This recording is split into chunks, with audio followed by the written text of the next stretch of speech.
اگر کوئی دل سے نماز جمعہ ایک پڑھتا ہے، گناہ کی بخشش، خوش اخلاق، قلب اور روح کو ایک عجیب طاقت مل جاتی، عجیب، کوئی بیان نہیں کر سکتا۔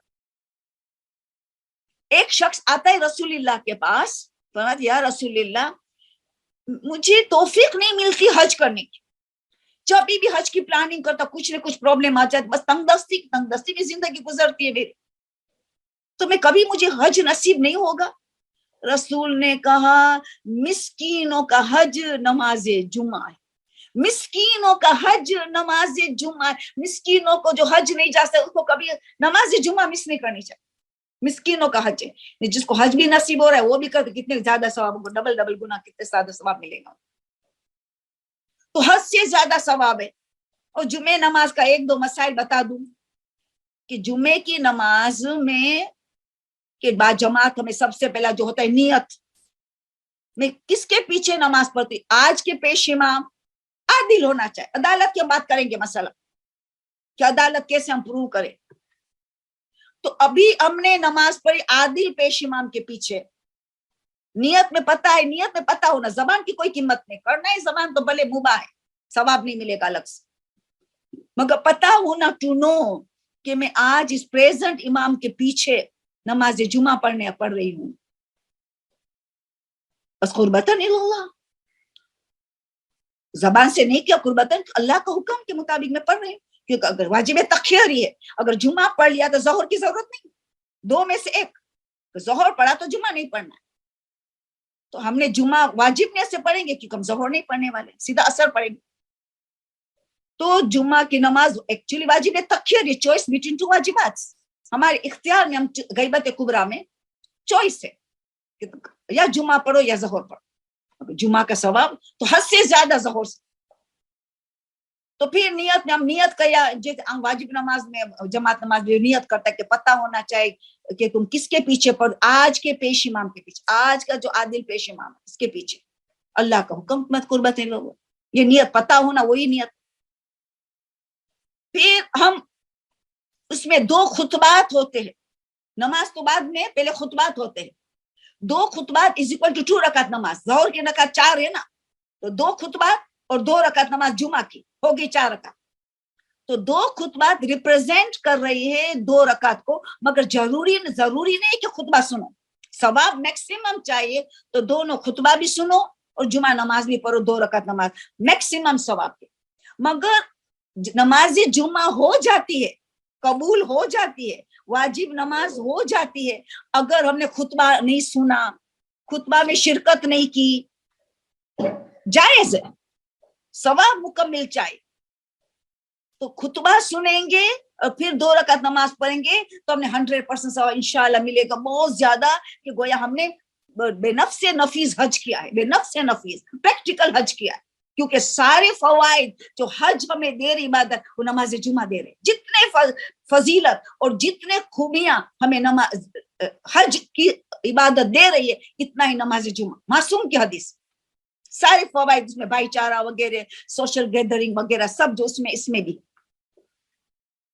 تو سنیں گے تو بہت اچھا، اگر خطبہ بیٹھے ہیں اور سمجھتے بھی ہے تب سننا ہے، سمجھتے بھی تب سننا ہے، تب احتیاط واجب ہے کہ سننا ہے، کیونکہ زبان بھی جو انگلش میں ہے یا اردو میں پڑھا جاتا ہے خطبہ، زبان بھی سمجھتے ہیں، وہ موجود بھی ہے، تب سننا پڑے گا، تب باتیں نہیں کر سکتے، مگر خطبہ سمجھتے نہیں ہے، کوئی ایسی زبان عربک میں پڑھا جاتا ہے، آپ عربک بالکل نہیں سمجھتی ہیں تو بھی سننا واجب نہیں، آپ کو کوئی تسبیح کرنی ہے، کچھ کرنا ہے تو آپ کر سکتے ہو، کہ کیونکہ آپ کو سمجھ میں ہی نہیں آتا ہے زبان، مگر سمجھ میں آتے تو غور سے سننا چاہیے، بھلے تسبیح کو ہم گھماتے پھراتے اس کا ثواب ملنا، گھمانا پھرانا کھا کے کربلا کو اس کا بھی ثواب الگ سے ملتا ہے، مگر غور سے سنیں، ساتھ میں زبان بھی چلتی ہے تو کوئی حرج نہیں، مگر سننا فرض ہے کیونکہ زبان سمجھتے ہو، موجود بھی ہے، باتیں کرنا مکروہ ہے اگر کسی کو ڈسٹرب نہیں ہو رہا ہے، باتیں کرنا مکروہ ہے